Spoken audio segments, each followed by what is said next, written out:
আসসালামু আলাইকুম dear viewers. আমাদের এই মগজটা আপনারা ঠিক এইভাবে হাতে পাবেন। এটা সম্পূর্ণ রেডি টু কুক অবস্থায় থাকবে, অর্থাৎ এটা আপনাকে কোনো প্রকার ধোয়া বা পরিষ্কার করার প্রয়োজন নেই।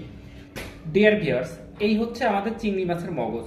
এই মগজটা এখন আমি আপনাদের রান্না করে দেখাবো। এটা রান্না একেবারে সিম্পল। ঠিক আপনারা এইভাবে যখন খুলবেন আপনাদের হাতে মগজটা ঠিক এভাবে পৌঁছাবে। দেখেন একদম ফ্রেশ মগজ এইভাবে কিন্তু আপনাদের হাতে পৌঁছাবে, এবং এটা আপনারা রান্না করার জন্য কোনো ধরনের ধোয়া বা পরিষ্কার করার প্রয়োজন নেই। এটি সম্পূর্ণ রেডি টু কুক অবস্থায় থাকবে, অর্থাৎ এখান থেকে আপনারা সরাসরি রান্না করতে পারবেন। তো দর্শক, চলুন সরাসরি আমরা চলে যাই রান্নায়।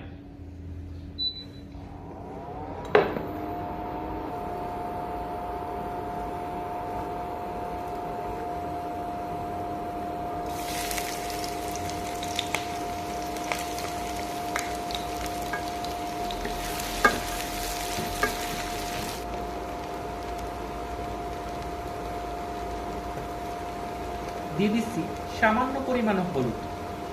দেখেন আমরা মাত্র অল্প পরিমাণ হলুদ ব্যবহার করছি।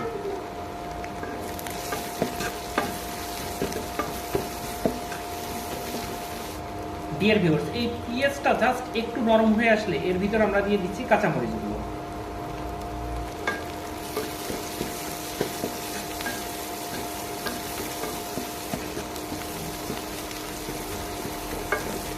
এটি কিন্তু একেবারে ইলিশ মাছের মতো খুব কম মশলায় রান্না হয়ে যায়।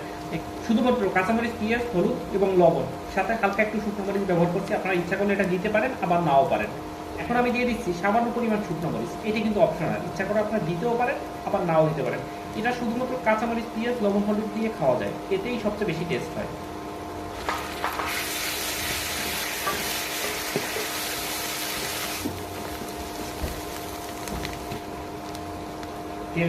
এখন আমি দিয়ে দিচ্ছি এই চিংড়ি মাছের ঘিলুগুলো।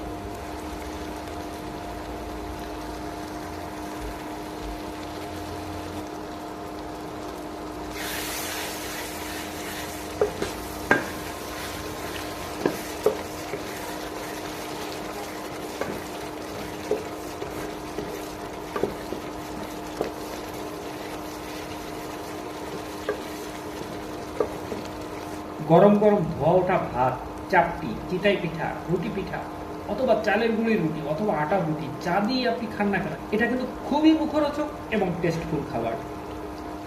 ডিয়ার ভিউয়ার্স, এখন আমাদের রান্না শেষ হয়ে গেছে, আমরা চুলো অফ করে দিব। দেখুন কত সুন্দর এবং আকর্ষণীয় কালারের চিংড়ি মাছের ঘিলু ভুনা। এরকম আরো আকর্ষণীয় এবং ব্যতিক্রমধর্মী রান্না দেখতে সাবস্ক্রাইব করতে পারেন ইউটিউব চ্যানেল, এবং আপনি যদি ফেসবুক থেকে দেখেন তাহলে ফলো করতে পারেন। আজকের ভিডিও এ পর্যন্তই। আবার দেখা হবে নতুন কোনো ভিডিও নিয়ে, নতুন কোনো জায়গায়। সেই প্রত্যাশায় আল্লাহ হাফেজ।